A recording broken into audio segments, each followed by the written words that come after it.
Hello friends, welcome to golden career. IBPS RRB PO interview classes चल रही हैं। Part 19 है ये, जिसमें हम बात करेंगे फाइनेंशियल इंक्लूजन के बारे में। बहुत बहुत इंपॉर्टेंट टॉपिक है ये आपके लिए। पूरा गवर्नमेंट का फोकस भी फाइनेंशियल इंक्लूजन पर है। आरआरबीज़ का बहुत ही अहम रोल है इसमें। तो क्या होता है फाइनेंशियल इंक्लूजन, आरआरबीज़ उसके लिए क्या क्या कर रही हैं, क्या क्या गाइडलाइंस है, ये सब हम अपनी इस वीडियो में देखेंगे। अगर अभी तक आपने हमारी इंटरव्यू सीरीज ज्वाइन नहीं की हुई है तो वीडियो के डिस्क्रिप्शन बॉक्स में लिंक दिया हुआ है, आप प्लीज़ ज्वाइन कर लीजिए। फर्स्ट 1000 कैंडिडेट के लिए सिर्फ 249 रुपये फीस है और उसके बाद 1000 के बाद 399 रुपीज़ ये फीस हो जाएगी। फर्स्ट 1000 कैंडिडेट्स के लिए इंट्रोडक्टरी ऑफर है, आप ये समझ लीजिए ऐसा। एंड लास्ट ईयर की हम रिजल्ट की बात करें तो 1186 कैंडिडेट्स ने इनरोल किया था, 750 से ज़्यादा सिलेक्शन हुए थे। रही बात रिव्यू की, स्क्रीन पॉज करके आप यहाँ पर पढ़ सकते हैं, या दूसरा ऑप्शन आपके पास ये है, आप इस लिंक को कॉपी करिए एंड आप यहाँ पर देख सकते हैं जितने भी रिव्यू आए थे हमारे। इसमें आपको एक दो नेगेटिव भी दिख सकते हैं, बट 98-99% रिव्यू पॉजिटिव दिखेंगे।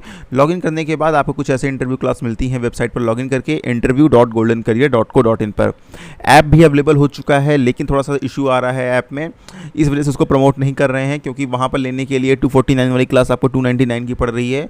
वो क्योंकि थर्ड पार्टी है, कमीशंस हैं, उनको प्रॉफिट्स चाहिए, उस वजह से थोड़ा सा इशू है। फिर भी अगर आपको लेना है तो गोल्डन करियर का ऐप आप प्ले स्टोर पर सर्च कर लीजिए। आपको 50 रुपये वहाँ पर एक्स्ट्रा देने पड़ेंगे, इसलिए मैं उसको नहीं बताता हूँ। तो चलिए हम फाइनेंशियल इंक्लूजन स्टार्ट करते हैं। तो इसमें हम क्या देखेंगे, देखिए नंबर 1, फाइनेंशियल इंक्लूजन का मतलब क्या है, मतलब फाइनेंशियल इंक्लूजन है क्या, उसका मीनिंग क्या है, मीनिंग हम इसमें वो देखेंगे। नंबर 2, बैकग्राउंड, कि भाई फाइनेंशियल इंक्लूजन शुरू कैसे हुआ, ये चीज़ है क्या, कहाँ से आई, कैसे शुरू हुई, इनके बारे में देखेंगे। फिर 3, फाइनेंशियल इंक्लूजन के क्या बेनिफिट्स हैं, एंड देन फाइनेंशियल इंक्लूजन ना होने के, फाइनेंशियल इंक्लूजन अगर नहीं है तो उसके क्या लॉस हैं। ये दो काइंड ऑफ कॉमन हो जाते हैं। देखिए फाइनेंशियल इंक्लूजन बेसिकली जो हमारा देश है या हमारा समाज है, उसमें जो एकदम नीचे लोअर इनकम करने वाला ग्रुप है, जो लोअर इनकम ग्रुप है, वहाँ तक बैंकिंग सर्विसेज को पहुंचाना, और कैसे एकदम मिनिमम कॉस्ट पे, मतलब उनका पैसा ना खर्चा हो, ठीक है, वहां तक बैंकिंग सर्विस को पहुंचाना ही फाइनेंशियल इंक्लूजन है।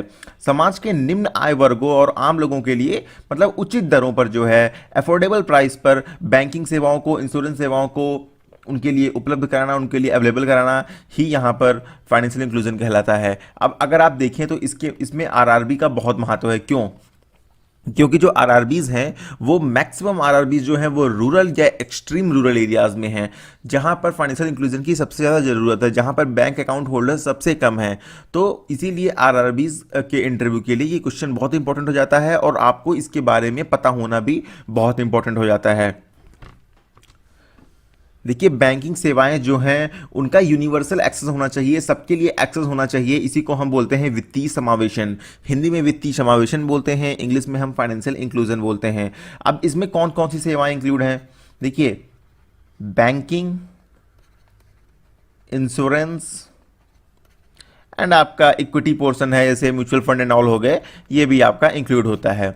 लेकिन अगर हम बात करें इसकी थोड़ा सा बैकग्राउंड की, कि फाइनेंशियल इंक्लूजन जो है वो कब से स्टार्ट हुआ, कैसे स्टार्ट हुआ, तो बेसिकली 2003 में क्या हुआ, संयुक्त राष्ट्र संघ, यूनाइटेड नेशंस है, उसके जो सेक्रेटरी जनरल थे, आपने नाम भी सुना होगा बहुत ज़्यादा, कोफी अन्नान, उन्होंने क्या कहा, उन्होंने विश्व के सभी देशों से ये बोला कि जो गरीब लोग हैं उनको अफोर्डेबल प्राइस में जो है बैंकिंग सेवाएं जो है दी जाएं, उनको बैंकिंग सर्विसेज प्रोवाइड की जाएं। किसने बोला? सेक्रेटरी जनरल किसके? यूनाइटेड नेशंस के। कौन थे? कोफी अन्नान थे। कब बोला? 2003 में बोला कि जो लोअर इनकम ग्रुप है वर्ल्ड के हर कंट्री का, वहां तक बैंकिंग सर्विसेज सबको प्रोवाइड करनी है। तब उन्होंने फाइनेंशियल इंक्लूजन की बात कही। अब चलिए, ये तो बात आपको पता चल गई कि भाई फाइनेंशियल इंक्लूजन वर्ड कहाँ से स्टार्ट हुआ। अब आपसे इंटरव्यू में पूछा जाता है कि भाई भारत में इस वर्ड का इस्तेमाल पहली बार कब हुआ। तो देखिए सन 2005 की बात है। सन 2005 में रिजर्व बैंक ऑफ इंडिया के जो गवर्नर थे, आपने नाम सुना होगा, वीवी रेड्डी, ठीक है, वीवी रेड्डी, वाई वेणुगोपाल रेड्डी इनको बोलते थे। इन्होंने पहली बार फाइनेंशियल इंक्लूजन वर्ड का इस्तेमाल किया सन 2005 में। तो बेसिकली 2005 में इंडिया में पहली बार फाइनेंशियल इंक्लूजन वर्ड का इस्तेमाल हुआ। यहाँ आप ये समझ गए कि फाइनेंशियल इंक्लूजन क्या है, यहाँ आप ये भी समझ गए कि फाइनेंशियल इंक्लूजन का बैकग्राउंड क्या है, कहाँ से इस्तेमाल इसका स्टार्ट हुआ। अब बात आती है बेनिफिट्स की, कि भाई फाइनेंशियल इंक्लूजन के बेनिफिट्स क्या क्या हैं। देखिए पहला बेनिफिट ये है कि जो आम जनता है, जो गरीब वर्ग है, वो बैंकों में अपना पैसा जमा रखेगा तो उसका पैसा नंबर वन सेफ रहेगा। भाई लोग 100-100 200 रुपए जोड़ के देखा होगा, गरीब लोग घर ही पे रखा करते हैं, बक्से में पैसे अपने रख रहे हैं, तो वो डेफिनेटली सेफ नहीं है, चोरी कर सकते हैं, घर में भी चोरी हो जाती है, घर के लोग ही ले लेते हैं पैसा, और बाहर के लोग तो जो चोर होते हैं वो तो चोरी किसी न किसी घर में कभी ना कभी हो ही जाती है। ठीक है, तो बैंकों के पास जो है पैसा उनका सेफ है। लेकिन इसी का एक पार्ट और है कि बैंक के पास ज़्यादा पैसा पहुंचेगा, और जब ज़्यादा पैसा पहुंचेगा तो बैंक क्या करेगी? देखिए बैंक के पास जब ज़्यादा पैसा आएगा तो बैंक ज़्यादा लोन दे पाएगी, ज़्यादा बैंक लोन दे पाएगी तो जो और गरीब लोग हैं जिनको पैसे की ज़रूरत है उन तक पैसे पहुंच पाएंगे, और देश का जो इकोनॉमिक डेवलपमेंट है वो बहुत अच्छे से हो पाएगा। बेसिकली बैंक के पास पैसा आएगा तभी वो पैसा दे पाएंगे। ठीक है, तो यहाँ पर बेनिफिट पहला तो यही है कि जनता का पैसा जो है वो सेफ है, और बैंक के पास ज़्यादा पैसा है तो वो लोन ज़्यादा दे पाएंगे। नंबर दो, बैंक्स जो है वो सस्ते दाम पे, सस्ते लेस इंटरेस्ट रेट पे जो है लोन दे पाएंगे, जिससे गरीब लोगों के शोषण में कमी आएगी। कैसे? देखिए अभी गांव के गरीब लोग क्या करते हैं, अगर बैंकिंग सर्विस नहीं है तो वो गांव का जो साहूकार होता है, ठीक है, वहाँ से पैसे लेते हैं जाके, और वहाँ इंटरेस्ट रेट चलता है मनमानी, 3% 4% पर मंथ का चलता है। वही वो बैंक से अगर लोन लेंगे तो 7% से 10% पर एनम के हिसाब से मिल जाएगा उनको, तो उनको लेस रेट पे जो है पैसा मिल जाएगा। और वहाँ देखेंगे गांव में तो उनको 36% 37% पर एनम की हिसाब से पैसा मिलता है। अब हम बात करते हैं पॉइंट नंबर 3।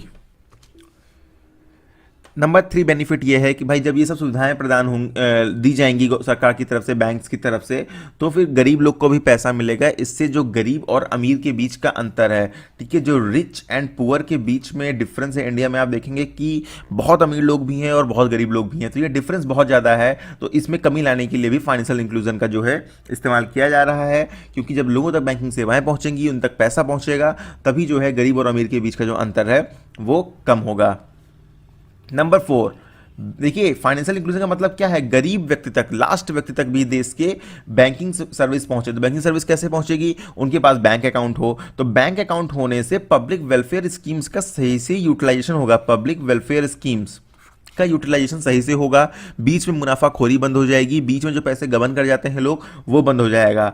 जैसे सरकार ने क्या इस्तेमाल किया, सरकार ने क्या स्टार्ट किया, सरकार ने क्या किया, सब्सिडी डायरेक्ट अकाउंट में देना स्टार्ट किया एलपीजी की। तो वहां पर क्या हुआ, बीच में जो पैसा गबन होता था वो खत्म हो गया। क्यों? क्योंकि पैसा आपके डायरेक्ट अकाउंट में आएगा, आप ही निकाल सकते हैं, उस पैसे को कोई नहीं निकाल सकता है।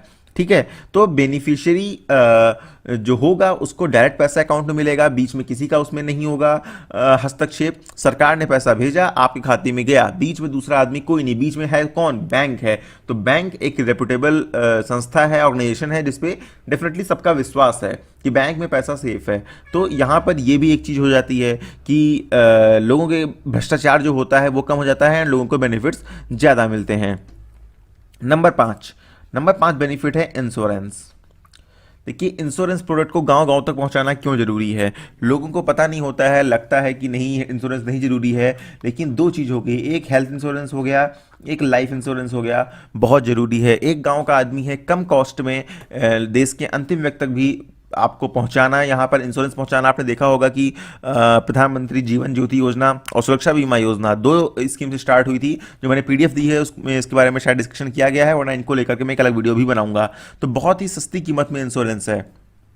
आप बताइए, गांव का एक गरीब आदमी है, गरीब फैमिली है, उसके घर में किसी की तबीयत खराब हो जाती है, सपोज उसको कैंसर जैसी खतरनाक बीमारी हो जाती है, तो वो सही से ट्रीटमेंट अपना नहीं करा सकता है। किस वजह से? पैसे की कमी की वजह से।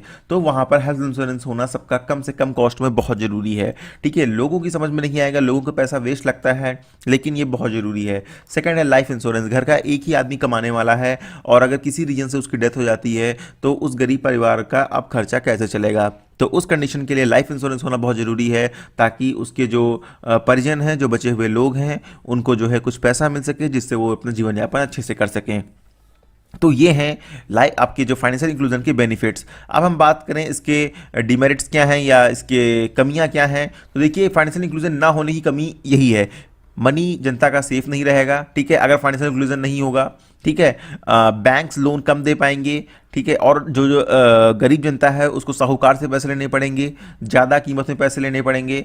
अमीर और अमीर होता जाएगा, गरीब जो है वो और गरीब होता जाएगा, ठीक है। जो पब्लिक वेलफेयर स्कीम्स हैं, सब्सिडी, गैस की सब्सिडी हो गई या कुछ और हो गया, वो डायरेक्ट नहीं पहुंच पाएगा खाते में। बीच में अगर बिचौलिए होंगे या कोई मीडिएटर होगा तो उसके पास तक पूरा मुनाफा डेफिनेटली नहीं पहुंचेगा। बैंक अकाउंट में पैसा नहीं पहुंचेगा तो भ्रष्टाचार में वृद्धि होगी, भ्रष्टाचार में वृद्धि होगी तो देश का विकास डेफिनेटली नहीं होगा। बैंकों के पास पैसा कम आएगा तो भी देश का विकास नहीं होगा।